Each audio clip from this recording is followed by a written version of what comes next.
আজকে আমি যে স্কুলের মাঠে দাঁড়িয়ে বক্তব্য দিচ্ছি, এইটা আমার প্রিয় জায়গা। আমার বাবা আবুল কাশেম আহমেদ এই স্কুলে পড়াশোনা করে গেছে। এইটা আমার আবেগের জায়গা।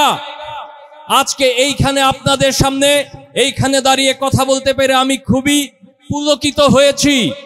আপনাদের যদি মনে থাকে, এই মাঠে ইফতার করার চেষ্টা করেছিলাম শেখ হাসিনার আমলে, করতে দেয় নাই, বাধাগ্রস্ত করেছে।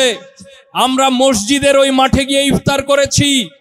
আমরা ওই পাশে আমাদের এই যে টিনের ঘর দেখা যাচ্ছে, এই বিল্ডিং এর পিছনে যেখানে রান্না হয়, ওইখানে আমাদেরকে আবদ্ধ করার চেষ্টা করা হয়েছিল। আমাদেরকে বদ্ধ করতে পারে নাই, আবদ্ধ করতে পারে নাই, শৃঙ্খলাবদ্ধ করতে পারে নাই। আমরা জোর করে এই মাঠে প্রবেশ করেছিলাম সেদিন। আমাদেরকে এমনি ভাবে নানান ভাবে বাধাগ্রস্ত করা হয়েছে বিগত দিনগুলোতে। আজকে আমরা একটি নতুন পরিস্থিতির মধ্যে প্রবেশ করেছি, আমরা একটি নতুন অবস্থার মধ্যে প্রবেশ করেছি। এই অবস্থায় আমাদেরকে ঐক্যবদ্ধ থাকতে হবে। আজকে আমার মনে পড়ছে নুরুল আলম তালুকদারের কথা। উনি বিএনপির ভিত রচনা করেছিলেন এই পার্কি ইউনিয়নে, কালিহাতী উপজেলায় উনি নেতৃত্ব দেওয়া শুরু করেছিলেন। এরপরে আমার বাবা যখন বিএনপিতে আসলেন, উনি বিএনপির নেতৃত্ব দিয়েছেন, এইখান থেকে জাগরণ তুলেছেন। এই বিএনপির নেতৃত্ব দিয়েছেন স্বাধীনতার ইস্তেহার পাঠক জনাব শাহজাহান সিরাজ।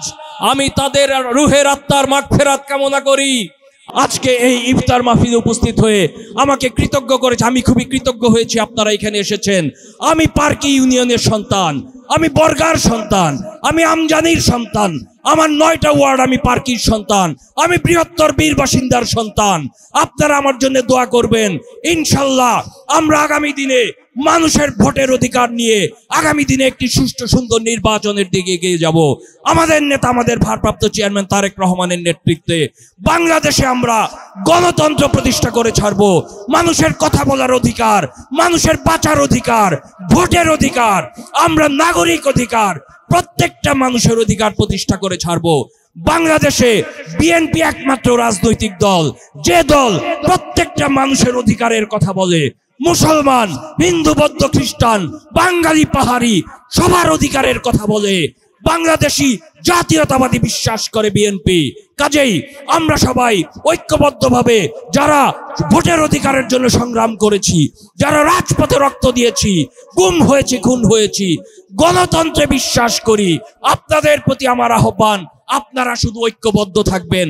ছোটখাটো ভুল ভ্রান্তি পরিহার করে, ছোটখাটো দূরত্ব পরিহার করে আপনারা ঐক্যবদ্ধ থাকবেন, যাতে আগামী দিনে আমরা আমাদের বিজয় সুনিশ্চিত করতে পারি, মানুষের ভোটের অধিকার নিশ্চিত করতে পারি। আবার দেখা হবে আপনাদের সাথে, আবার কথা হবে আপনাদের সাথে। দোয়া করবেন আমার জন্য। খোদা হাফেজ। বাংলাদেশ জিন্দাবাদ, বাংলাদেশ জাতীয়তাবাদী দল জিন্দাবাদ, দেশ নেত্রী বেগম খালেদা জিয়া জিন্দাবাদ, দেশটা আমাদের নেতা ভারপ্রাপ্ত চেয়ারম্যান জনাব তারেক রহমান জিন্দাবাদ, শহীদ রাষ্ট্রপতি জিয়াউর রহমান অমর হোক। মিশন 90 সংবাদের পিছনে নয়, ভিতরে ছুটি।